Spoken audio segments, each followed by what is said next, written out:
A man who is cowardly and afraid of death, yet mistaken by the entire world for a god of war. Is this a joke or a prank played by fate? If a lie could save a group of people, would you expose it, or would you play along until the very end? What makes it even more dire is that this lie is not just talk. With an army of 200,000 bearing down and 100,000 lives in Osaka Castle hanging by a thread, everyone is waiting for Yukimura Sanada to make his move. But nobody knows that the famous general in their eyes is someone who doesn't even believe in himself. Many years after the Battle of Sekigahara, Ieyasu Tokugawa has reached the pinnacle of power, needing only one final step to grasp the entire realm in his hands. Yet, inside Osaka Castle, there still remains the son left behind by Hideyoshi Toyotomi. As long as this child lives, the Toyotomi family still has a banner, and there will still be those who refuse to give up. So, Ieyasu waited 14 years, and finally, he stopped pretending. He is going to attack Osaka. Those inside Osaka Castle know clearly that if the Toyotomi family wants a comeback, they cannot rely on walls alone. They must have a name that the world believes in. That name is Yukimura Sanada. In the legends, he is unrivaled in wisdom and daring. At the siege of Ueda, he played the Tokugawa army like fools. He is practically the final legend of the Warring States period. But cut to the scene, and you will find that this legend is outrageously exaggerated. Yukimura first appears to save a girl held hostage by thugs. With a look of righteous integrity, その娘を離してやれ。代わりにわしが人質となってやる。お願いします。わしの名は真田左衛門之助。雪室。 By all logic, this is how a hero makes an entrance. But the truth is, he has no clever plan at all. He is simply thinking that if he is killed by the thugs, it would be a quick death, sparing him from being worshipped as a legendary general by the world every day. Yet, as soon as the thugs hear he is Yukimura Sanada, they panic immediately. In the end, the thugs simply surrender, and Yukimura wins again for no apparent reason. Do you think this is luck? Exactly, it is pure luck. Yukimura himself is on the verge of a breakdown. He asks, why does it always happen like this? I am clearly just an ordinary man. Where would I get such unrivaled wisdom? One man sees through the facade. He is Sasuke Sarutobi. Sasuke is a rogue ninja who left his organization. He is sharp-witted, bold, and best at not killing on the front lines, but at making the false appear true. He sees through Yukimura's lack of status as a god of war, but suddenly thinks this is fascinating. Since the whole world already believes Yukimura Sanada is a hero, why not make the lie even bigger? Sasuke tells Yukimura, why not become a hero who actually lives up to the name this time? Before Yukimura can even react, Sasuke has already begun to act. Oi, corre!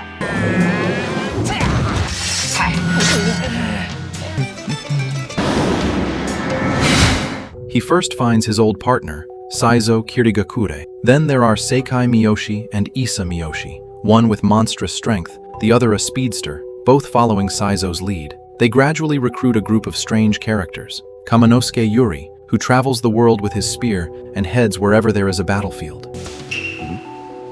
Juzo Kake, who looks like a slacker but uses crude tricks like pepper powder to create diversions. Rokuro Unno, the chief manager of the Sanada household, who handles accounting, logistics, and martial arts. Rokuro Mochizuki, the Sanada family's sword instructor, devoted to protecting the young master Daisuke. Daisuke Sanada, Yukimura's son, who is young but idolizes his father as a true legendary general. Just like that, a group of ninjas, ronin, retainers, and misfits is forcefully packaged by Sasuke into the 10 Braves of Sanada. Here is the key point. They aren't famous because they are truly invincible. They are famous because they started the rumor that the 9 powerful warriors under Yukimura's command could each take on 1,000 men.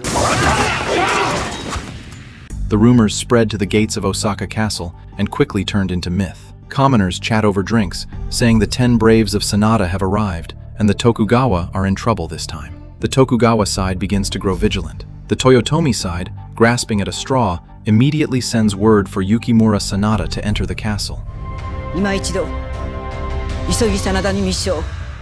Yukimura naturally doesn't want to go. He knows his own limitations, and he knows that going means clashing head-on with Ieyasu Tokugawa. But Sasuke won't give him a way out. A fake hero only has a chance to become real when pushed onto a real battlefield.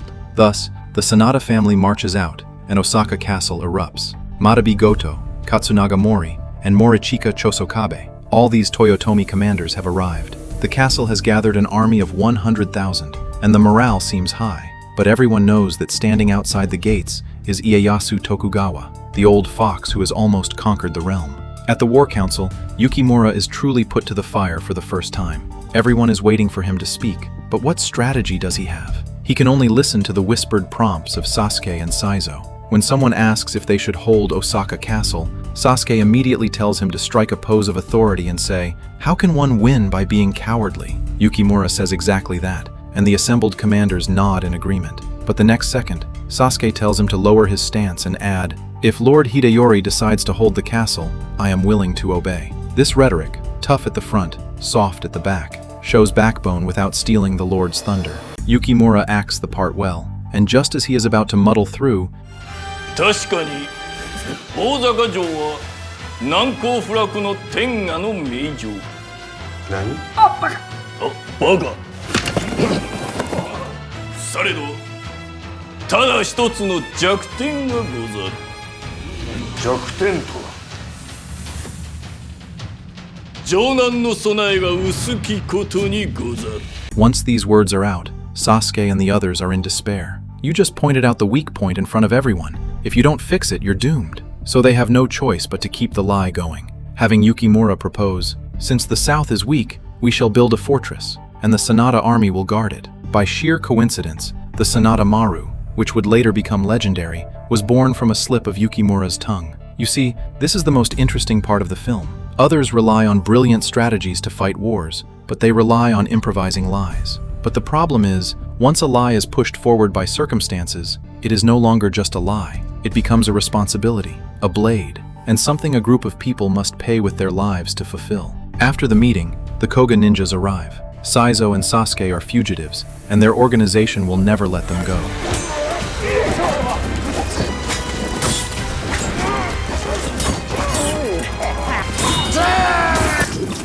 The female ninja Hotaru appears. She and Saizo grew up together and have always loved him, but her love is twisted. She says that one day she will kill Saizo with her own hands. Hotaru's father, the leader of the Koga ninjas, arrives, stopping Hotaru and warning Saizo and Sasuke that the Osaka army can never win.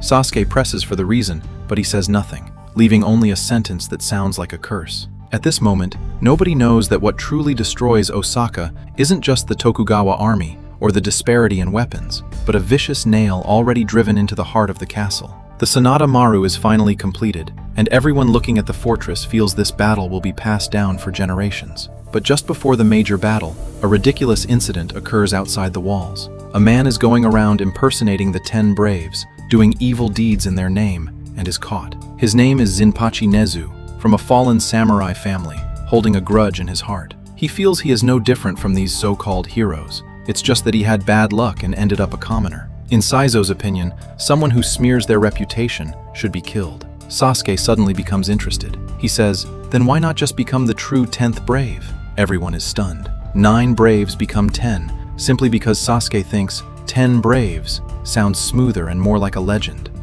旧勇士じゃ語呂が半端でよくねえなと思ってよ。語呂ってな。確かに重勇士の方が語呂が良いの。 Absurd? Yes, very absurd. But that is Sasuke. He creates heroes not by destiny, but by packaging. He creates legends not by lineage, but by the flow of words. A swindler, an imposter, a group of misfits. Put together, they actually became the 10 Braves of Sanada. In the winter of the 19th year of Keicho, the winter siege of Osaka begins. Ieyasu Tokugawa sets out from Sunpu with an army of 200,000 to surround Osaka Castle. The Sanada Maru stands in the south, like a nail, driven into the most uncomfortable spot for Ieyasu. The Tokugawa army charges in the first wave, gunfire echoing, battle cries shaking the earth. Is Yukimura afraid? Of course he is, but by now, he cannot retreat. On the Sanada Maru, the 10 Braves are at their posts, gunfire, cannon blasts, and shouts blending into one.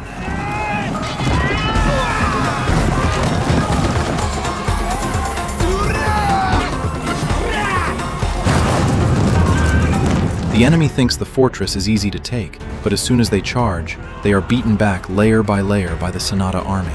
Gunfire mows down the front ranks, Ambushers flank the sides, and those on the walls open fire continuously. The Tokugawa troops surge forward like a tide, only to shatter like waves against a reef.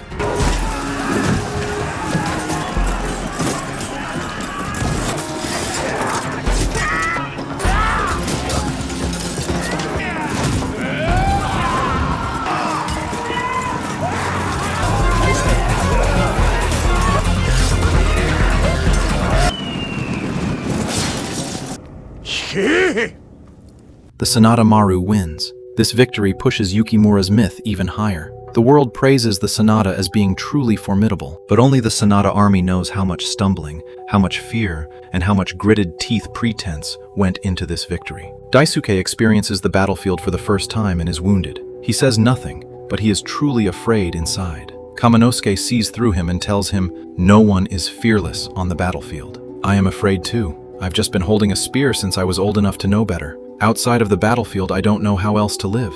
These words are light, but they sting. Because the 10 Braves are not born heroes. Most of them are just being pushed along by the chaos of the age. Pushed until in the end, they are too embarrassed to even admit their fear. On the other side, Yodo Dono comes to see Yukimura. She is no ordinary woman. She is the core of the Toyotomi family, the mother of Hideyori, and the one person in Osaka Castle who can truly make decisions. She has feelings for Yukimura, and in the past, she even approached him, but Yukimura never dared to respond, because he knows he is not worthy of the Yukimura Sanada of the legends. Yodo Dono doesn't care about that. She wants him to show the world in this battle that he is the man who stands tall and firm. You will find that the most painful thing in Yukimura's life is not that others call him incompetent, but that everyone treats him as a hero. Trust can sometimes be heavier than ridicule, because ridicule can be refuted, but trust pushes you into a position where you have no choice but to die. The Tokugawa army, unwilling to accept defeat, launches another fierce assault on the Sanada Maru. This time, they use long-range cannons to bombard the fortress. Shells fall, wooden boards splinter, mud splashes, and the Tokugawa troops swarm in through the chaos.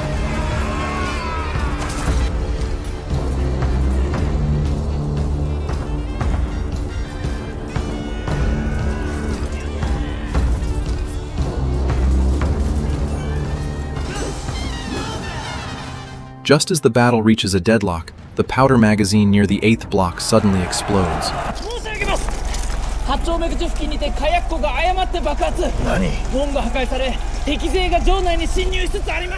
The gates are destroyed, and the enemy seizes the chance to break into the castle. It looks like an accident, but Sasuke and the others quickly realize something is wrong. The timing of the explosion is too precise, and the rhythm of the Tokugawa attack is too convenient. But in this battle, the Sanada army still wins. They set an ambush at the 8th block, and when the Tokugawa troops think they have broken through, they shut the gates and slaughter them. The large number of invading troops are wiped out, leaving bodies piled like mountains. Ieyasu is so furious he orders a retreat. The Osaka side wins a major victory. But as soon as the victory is secured, the greatest danger arrives. Ieyasu proposes a peace treaty. The condition is to fill in the moats of Osaka Castle. Some on the Toyotomi side think it's just a formality. After winning, it's common for the other side to want a face-saving exit, and destroying some defenses in exchange for peace is standard. But Sasuke and the others see it clearly. Ieyasu doesn't do useless things. Osaka Castle is difficult to attack precisely because of the moats and walls. Once the moats are filled, the next time war breaks out, Osaka Castle will be nothing but meat without a shell. Yodo Dono accepts it anyway. Some say she cannot be blamed, because the Tokugawa shells were already hitting near her chambers, and her desire to end the war quickly was understandable. But this step is equal to personally dismantling the Toyotomi family's last protection. Soon, the moats are filled, and Osaka Castle loses its defensive advantage. The winter siege is over, but the true dead end has only just begun. At the same time, the rift within the 10 Braves erupts. The explosion at the 8th block powder magazine couldn't have been a simple accident. Some suspect the traitor is among the 10 Braves. In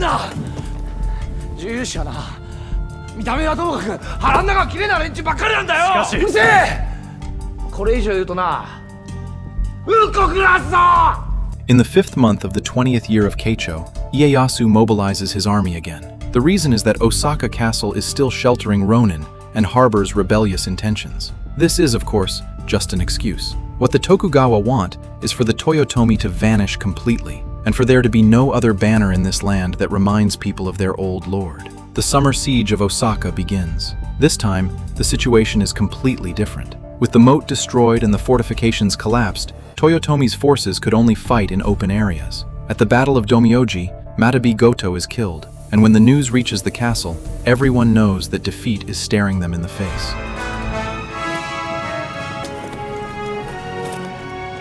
Sasuke, 今度ばかりは厳しい戦になるぜ。 On the night before the final battle, the 10 Braves sit together and drink. One says, "Let's drink again if we survive tomorrow." Another says, "If we die, we'll hold a banquet in the underworld." Kaminosuke remains his usual calm self, and when praised for never being afraid, he replies, 叶うなら次は戦のない世に生まれてみたいと思う。可愛い働き者の女房などもろてたくさん子供をこさえてな。来世ではさような暮らしがしてみとうござる。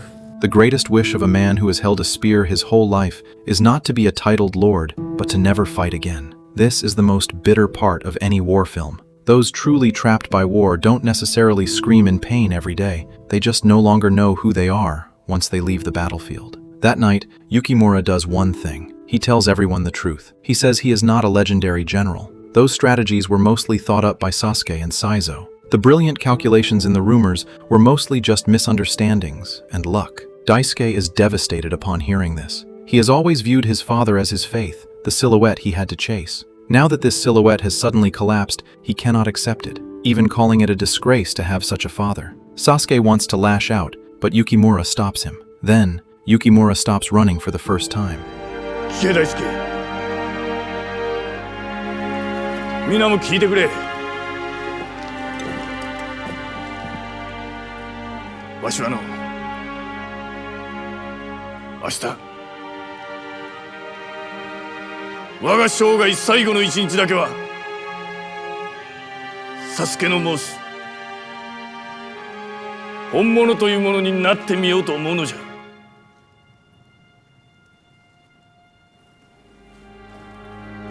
わしは明日家康殿と差し違えてやろうと思うておる。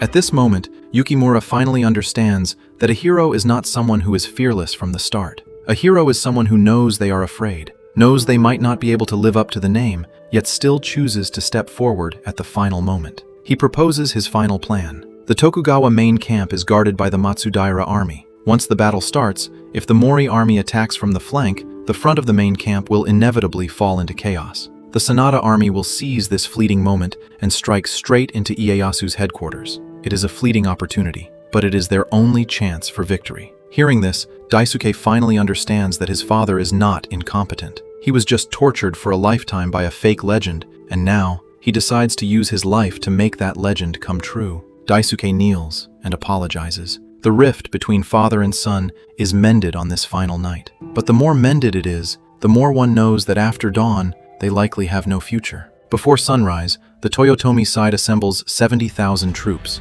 The Tokugawa army is more than twice their size. The Sanada army stands at the very front, with one goal, Ieyasu's head. The battle begins. Cannons roar, muskets fire, cavalry clash, infantry fight. The Tokugawa army blocks the front like an iron wall, and what the Sanada army must do is tear a hole through that wall.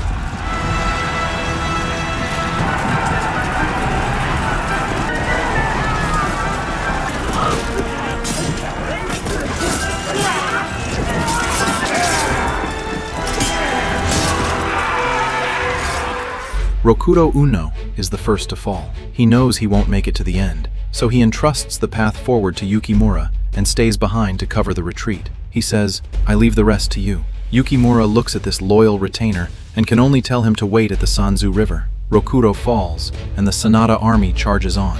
The Mori army launches an attack from the flank, and the Tokugawa main camp finally falls into chaos. Yukimura seizes the chance and charges forward with those who are still alive. Rokuro Mochizuki protects Daisuke, fighting desperately to open a gap.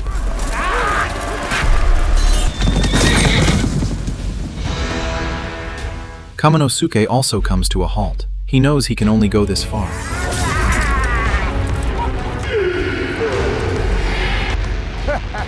These men stay behind one after another, not because they aren't afraid of death, but because they all know Yukimura Sanada must reach Ieyasu. A fake hero must be carried to the altar on the shoulders of real corpses.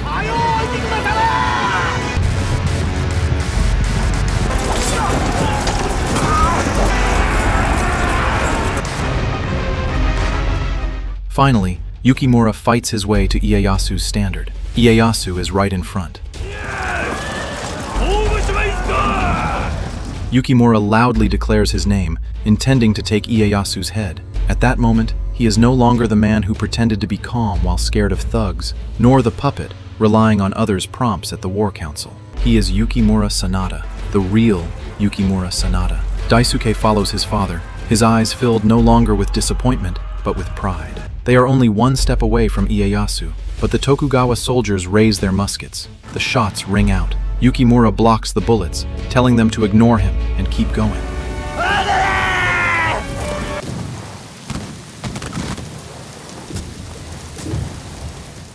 Daisuke also falls, struck by bullets. He falls beside his father and says that being able to fight side by side with his father at the end is his greatest honor. These words are heavier than any victory.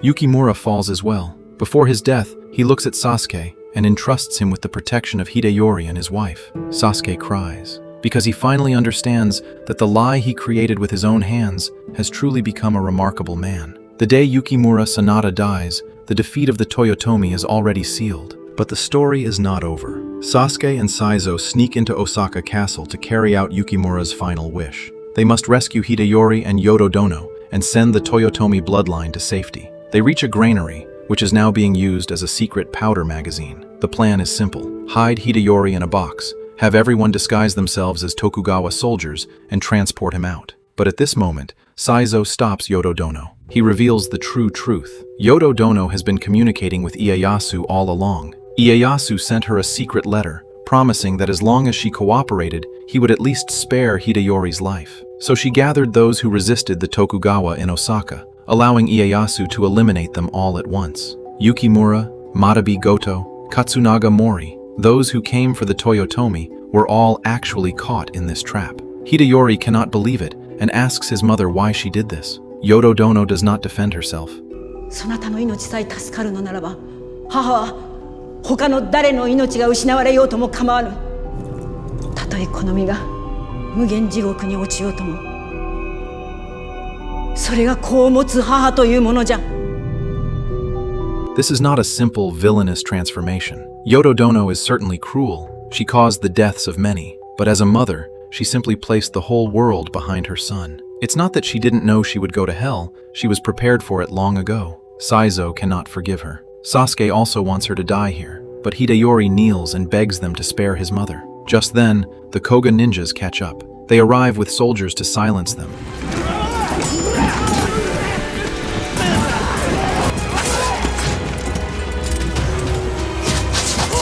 But Hotaru stands by Saizo's side. The woman who always said she would kill Saizo with her own hands is willing to die with him in the end. Looking at his daughter, he finally retreats. To prevent Hideyori from insisting on suicide, they give him medicine to make him sleep.